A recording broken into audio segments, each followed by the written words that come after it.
unexpected encounters and, well, unexpected side of people's character. I've always had a soft spot for that kind of thing.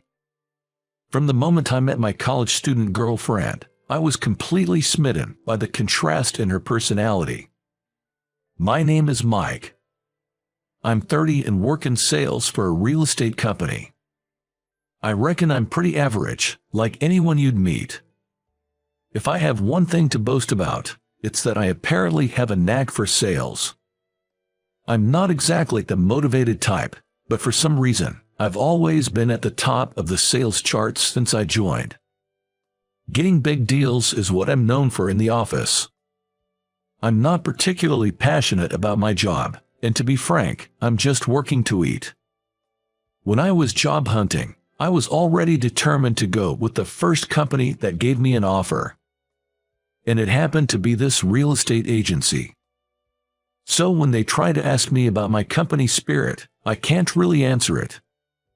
Tonight, I'm sipping on some liquor that I don't even like, listening to my boss about his company pride. It's one of those typical corporate dinners, entertaining the bigwigs who we're signing a huge deal with tomorrow. I was annoyed and wondered, why not just drink after we seal the deal? Inside, I'm seething, but on the outside, I'm all smiles. Guess you could say that's my special skill. By the time my boss was guiding the client into a taxi, saying hope all goes well tomorrow, I was wiped out. And now, I've got to hail a taxi for my own boss. What a pain. As I finally get a taxi, I stuff my boss inside and shut the door hard. He tells me, don't be late tomorrow. He's my direct supervisor, but he's not interested in the work's details. He just wants the credit and can't handle a deal on his own. Tomorrow's a competitive presentation, with a lot of rivals showing up. Feels more like I'm being used than relied on. Recently, I've come to realize that. I heave a sigh of relief as the taxi with my boss disappears from sight. I think of heading straight home and going to sleep, and I start heading to the nearest subway station. Despite it being a weekday, there's quite a crowd, and I weave through, trying not to bump into drunk folks. Fed up with the crowd, I opt for a less populated route, but that choice lands me in trouble. Someone help. Let go of me. I hear a young woman's plea for help in a dark alley. I instinctively turn towards the voice. I see a small-sized woman with glasses and a man, who looks like a playboy, having some sort of argument. The guy is pulling the woman by the wrist, dragging her towards an exit where a white van with its sliding door open awaits, likely his buddies inside. This looks like some crime scene for sure. I think about it, but honestly, I'm not keen on getting involved.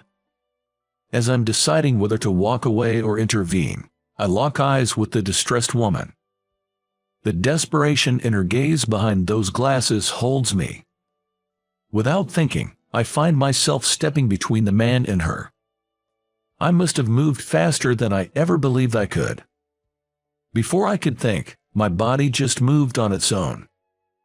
I guess there was something captivating in her eyes.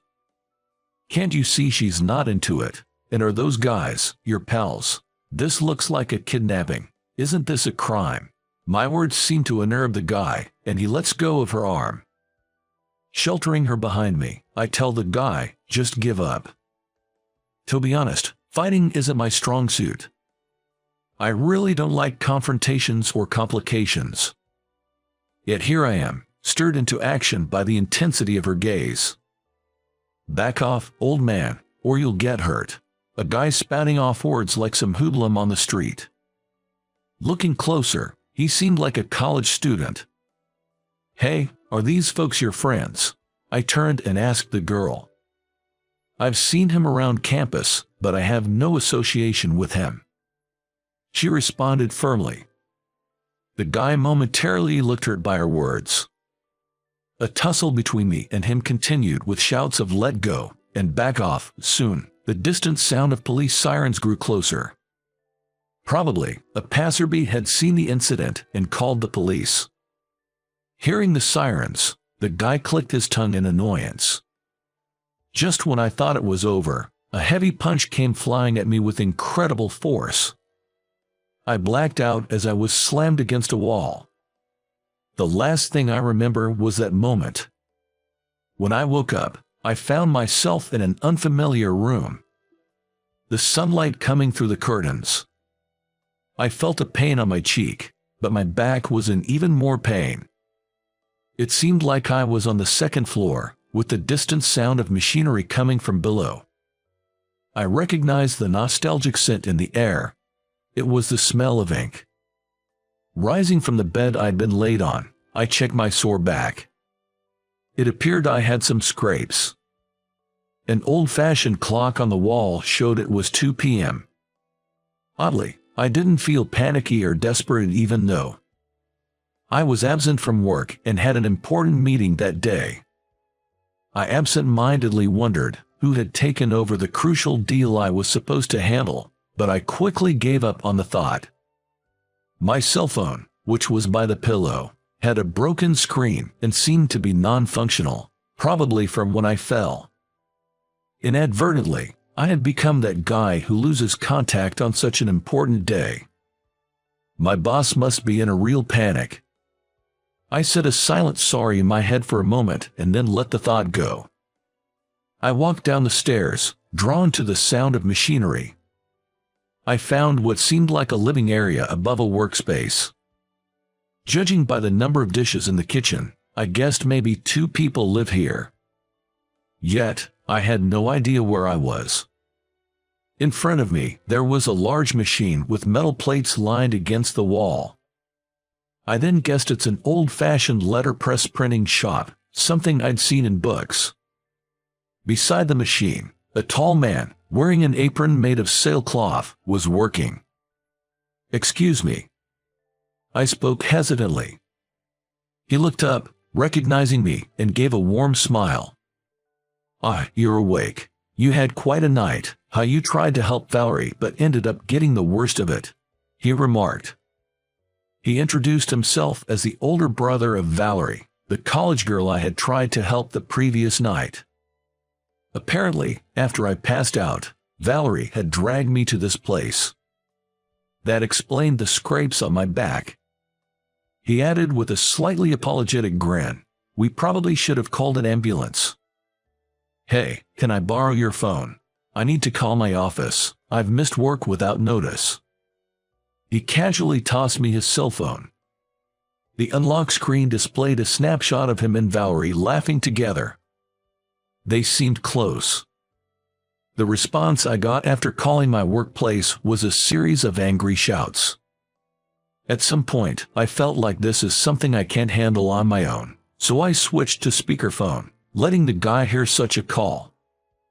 The man, who was a letterpress craftsman, introduced himself as Bob. To begin with, I was told to show up, and I replied yes, then hung up the call. Bob said, "That's impressive." Well, it was a big job after all. What kind of job allows you to get verbally abused? Doesn't make sense, he said, and then went back to his work. I did think he had a point. "So, you got fired." He operated the printing press handle with a loud clang. "Probably a demotion. It's such a pain." Regardless of arriving early at the office, the situation wouldn't get better. That thought made me reluctant to even go to work.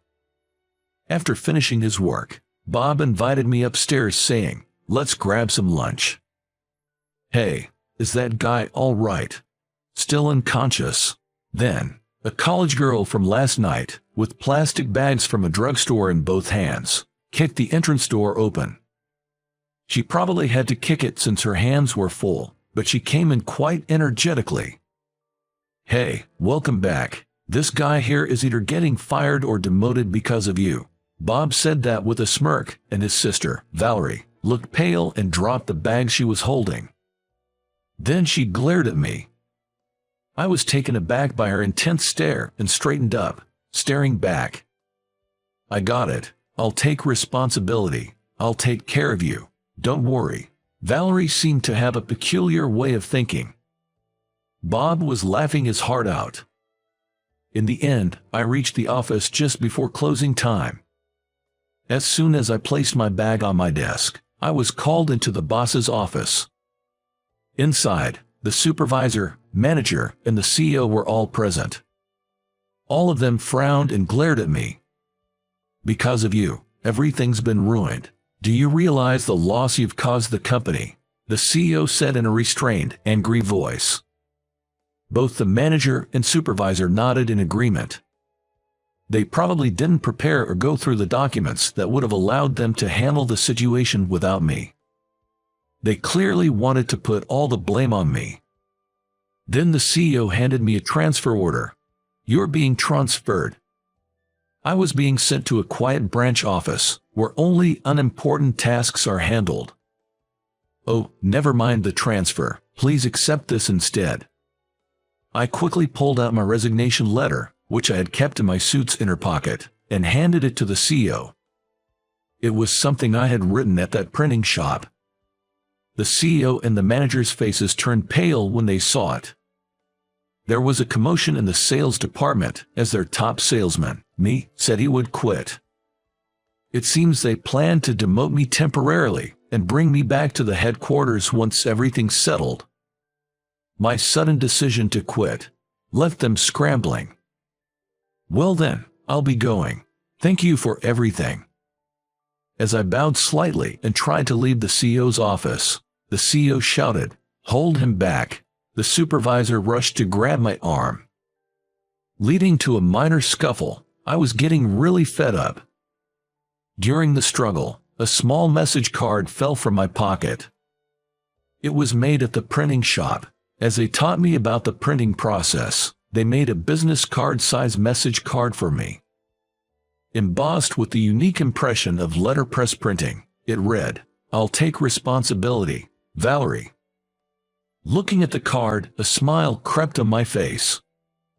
"What do you plan on doing after leaving the company? You think other companies will match your current salary?" At the CEO's angered voice, I turned back and gave a bright smile. The sight of my smile left the CEO slightly taken aback. "I think I've secured a permanent job, so I'm good." I felt incredibly refreshed as I stepped out of the boss's office with those words. The next day, I visited the Taggart letterpress printing owned by those siblings. "Please take responsibility," I declared. Valerie, rushing out from the back of the workshop, greeted me with a salute, saying, "Understood." Bob seemed a bit hesitant, but he hired me as a part-timer, and soon I officially joined the printing crew. Bob had an artisan spirit and was a bit quirky. Yet, he's a good guy. You can tell he really cares about his sister, Valerie. Valerie is an unusually conservative college girl for these days. She doesn't wear makeup and has thick glasses, giving her a plain look. But as I worked with her, she surprised me. Once, when ink splattered on her glasses and she couldn't see, we all laughed at her, but when she took off her glasses, I was astonished. Her beautiful almond-shaped eyes were a bright hazel, framed by long lashes. "Do you really have to laugh that much?" she pouted. Her cheeks turned peachy, and she looked simply delightful. Lost in admiration, Bob whispered to me, "She's a beauty, isn't she?" Without realizing, I nodded in agreement, and then felt a strong thud on my back. All the folks in our family are stunning. Seeing Bob smirk, I couldn't help but feel a bit embarrassed. It felt embarrassing, especially since my gaze towards Valerie had clearly changed since she took off her glasses. It was obvious that he had noticed, and it was embarrassing. Then, an incident made me realize the truth of Bob's words. In the evening, Valerie returned from college, holding large paper bags in both hands. "It's my Halloween costume, for a college event," she said. When she returned after changing in her room, I was stunned. Is it weird?" she asked. There she stood, wearing a mini bright red Chinese dress. Her usually hidden legs caught my attention. "Oh, Are you interested in outfits like this? I was about to respond, but felt a pain at the back of my head. Turning around, I found Bob holding a rolled-up magazine. The likely culprit of my sudden headache. Valerie, it doesn't suit you much. Let's buy another one together later, Bob said, shielding my eyes and speaking gently to his sister. I murmured under my breath, "Protective brother." Of course, the next moment, I felt another thud on my head. Oh right, sorry, I didn't mean to show something so awkward. Valerie, blushing furiously, dashed to her room. Deep down, I wished I could have seen more. You're a fast learner, aren't you, Mike? Valerie commented as we both sat at the workbench, refining imported zinc plates. I'd often find myself admiring her hands even during work. Her delicate fingers meticulously working on the plates looked almost sacred and beautiful. If she didn't wear her glasses, many more would notice her charm. I've always been good with my hands. Even now, Valerie says, I'll take responsibility, with such sincerity. Bob would just laugh, and at first, I didn't take her seriously. But as the days went by, I realized something. She genuinely wanted to take responsibility. She's sincere, a bit clumsy, and slightly out of touch with the world. But all these traits made me fall for her, without even realizing it. One day, as the three of us were having lunch as usual, there was a feature on historical buildings in downtown New York on TV. I have a passion for historic buildings, and my only hobby on my days off is walking around to see them. As I started explaining the buildings shown on screen to the other two, Valerie leaned in to look me into my face. What's up? Sorry, was I being too loud? I thought I might have been over-talking, and I apologized to Valerie. She shook her head and stood up, saying, No, that's not it. Hey, what do you really want to do, Mike? Are you staying here just because I said I'd take responsibility? Confronted by her intense gaze, I couldn't answer immediately. I thought to myself that I shouldn't give a half-hearted reply. I'll think about it and get back to you. Upon hearing my words, Valerie sat back down, saying, All right. Mike, I know you hate overthinking stuff, but take some time tonight and really ponder about it. Even though Bob kept his eyes glued to the TV, his words hit me hard. That night, I went home and reflected on what they had said. I realized I had been living life without much purpose. It was the same with my previous job. I feel like I was just going through the motions, working out of habit. No real attachments or regrets. Even when it came to girls, I had an easy come, easy go attitude. What did I really want to do? I spread a notebook out on the table and began jotting down everything. Food I wanted to eat, books I wanted to read, things I wanted to do, and historic buildings I wanted to see all over the world. In no time, the pages were filled. I can't do all this, there's not enough time. I sighed, looking over the filled pages. Then suddenly burst into laughter. There were photo books of historical buildings on a shelf, which I hadn't paid much attention to.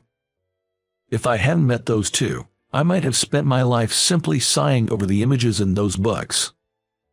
After laughing heartily, I felt a weight lift off my chest. I'm quitting my part-time job today.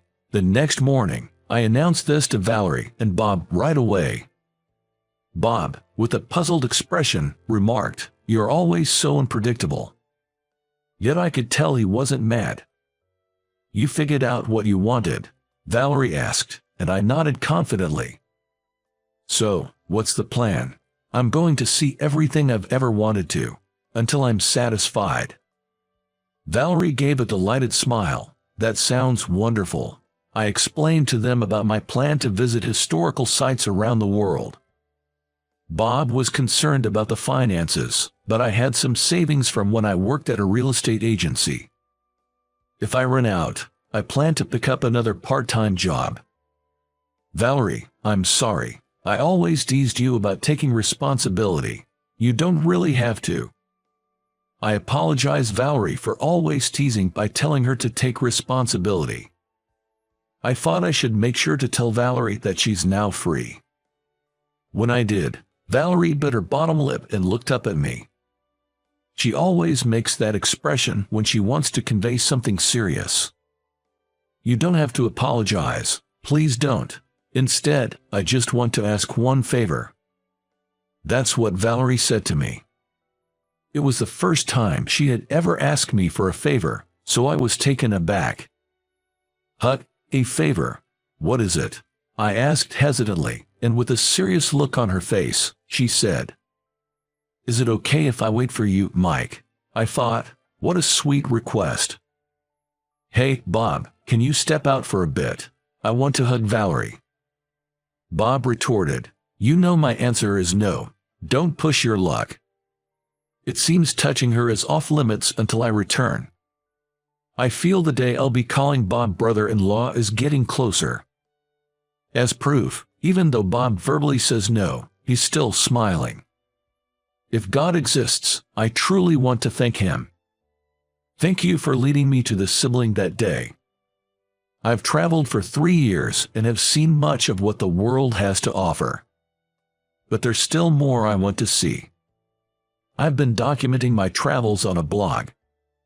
And in doing so, I started getting interview requests and offers to write essays and columns for travel magazines. Now, writing for them has become my job.